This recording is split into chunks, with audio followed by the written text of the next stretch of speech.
Last year saw the release of 2 new solar systems to Star Citizen in the form of Pyro and Nyx, and with new content about to launch to fill out the latter of these two, what's next?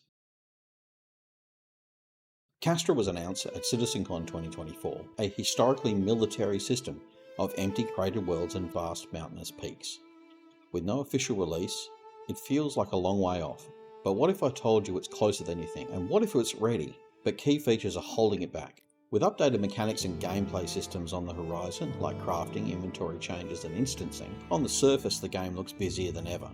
Regardless of the visible progress, and the clear and definitive goal set by COG, expansion of the verse does feel paused. That's because Star Citizen is standing in front of a gate and it can't walk through until one very specific piece of technology proves it actually works. That technology is the new planet tech, or Genesis. Castra is waiting on the other side of that gate. It's dressed and it needs a date to the ball, but good old Genesis can't get up the courage to ask her there.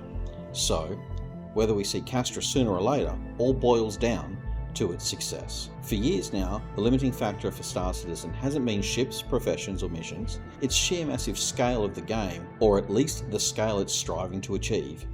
To get there we needed unique features and systems to lock into place, be it object containers or server meshing. The technology that lets us live and breathe in the universe is new, untested, and complex beyond anything that's come before it, including locations we fly over, we walk upon, and get eaten by elevators in.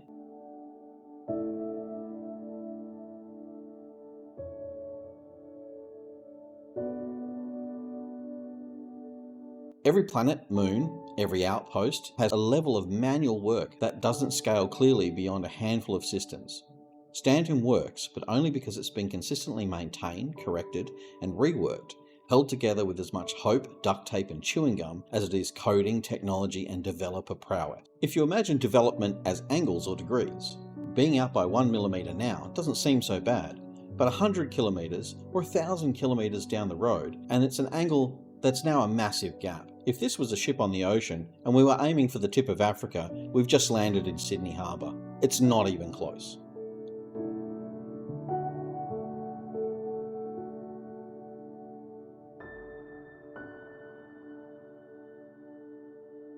This handcrafted approach doesn't survive contact with a growing universe, and it just doesn't cut the mustard as we move towards a 1.0 release.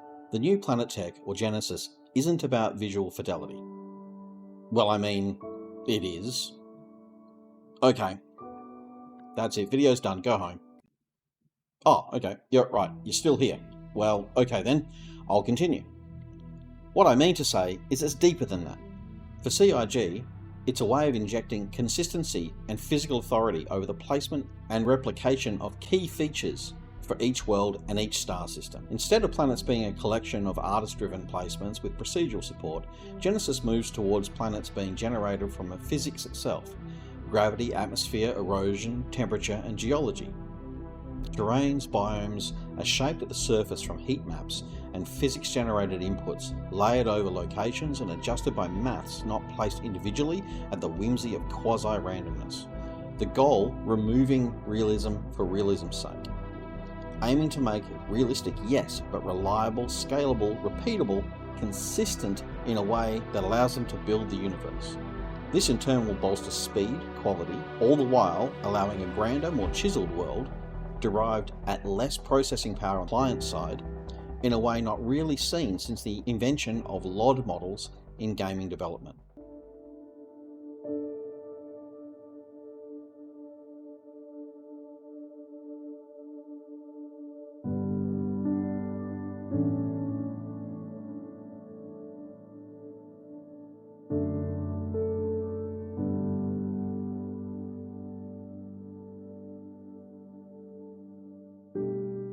Once in place, with planetary toolsets all following the same rules, CIG can update, regenerate, and expand planets without rebuilding them piece by piece every time something changes. Then roll out to new worlds with new biomes and new needs at greater speeds and detail than ever before. Genesis is a foundational piece of tech, as necessary as object containers and server meshing. Unlike its two buddies, it's tactile and visible. We'll see the improvements both with our rigs and in the game as the environments take shape not possible in the current version of the planet building process. Once you change how planets and locations are generated, everything built on top of them is affected. AI navigation and pathing depends on predictable terrain, weather systems which create dynamic changes to gameplay such as storms, flooding, and extreme heat or cold, and for the love of the verse CIG, please let us swim. Outposts and point of interest placement require ground that behaves consistently. River systems and animal life, mining and resource farming, even player housing and instance locations. Genesis has to work across all of it. If it introduces instability, even subtle instability, we'll be right back at that 1,000-kilometre gap. Star Citizen has had a long journey to this point, one not close to ending soon, as is the way with live service game. Genesis will be one of the final hurdles seeing Star Citizen across the finish line to the long-awaited 1.0. Castra's launch is tied to this important next feature directly, as it represents the next type of planetary system. Baked into its construction are complex biomes, sharp vertical terrain, denser flora, swamps, buoyancy systems, uniquely situated locations, points of interest, and biomes such as irradiated craters on Bullseye, or the island in the sky landing zone of Sherman, perched atop impossible feats for the current planet tech that desperately struggles on sharp and aggressive terrain. A system like that benefits directly from the new planet tech's flexibility. With Genesis working, Castra becomes a natural next step, but failing here could see 1.0 pushed back in ways we've not seen since 2016.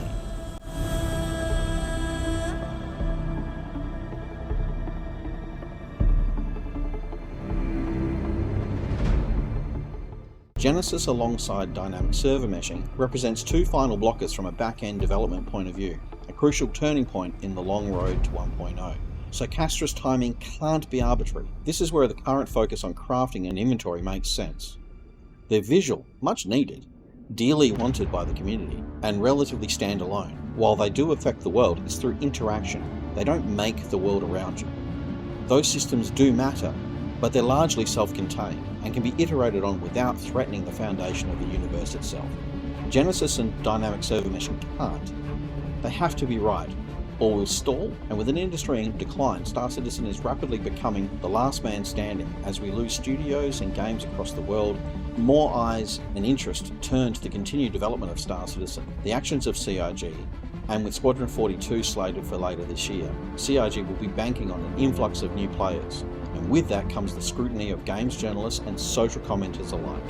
Systems like this are essential now more than ever. Personally, with all this added attention, and with the growing tensions in the gaming industry as a whole, I think Cloud Imperium need to be seen innovating and moving forward or risk a collapse. Chris and CIG are very much like a magician, leading our eyes in a misdirect, publicly demonstrating and putting the emphasis on inventory, UI, and mechanics, while working behind the scenes to once again take a massive leap forward. Now that doesn't mean things like crafting are just a distraction, not at all, but it does mean that the most critical work right now is not the most visible. A stable Genesis after release, in up-and-coming patches, gains something that they haven't had in a long time with the game, and that would be momentum, the ability to rapidly scale. Leveraging on that momentum, along with key dates throughout the year, would create a perfect avenue to introduce a system like Castra. I think we're likely to see information on Castra at this year's Invictus. Possibly a closer look at the location, potential enemies and factions, area-unique loot and landing zones. No guarantees, mind you, but it is a thematic fit, and as far as the release date, I'd say Sherman would make a great spot for IAE this year.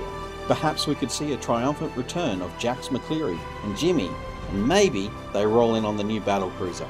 Who knows? But a system with military significance, introduced during a military showcase, followed by a launch at one of the biggest events in Star Citizen, with time left in the year for new announcements and Squadron 42 at this year's CitizenCon, well, it seems like a bloody good idea to me. Genesis isn't exciting because it adds missions or ships or content, it brings with it sweeping changes to the way CIG roll out new worlds and changes the way we interact with them.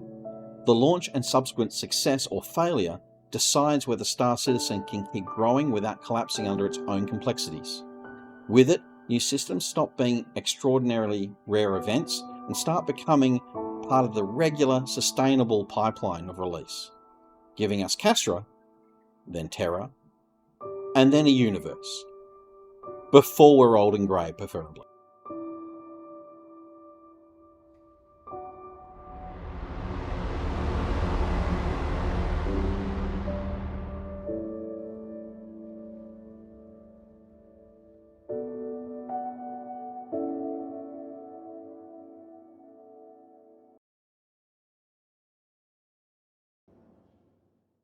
Uru.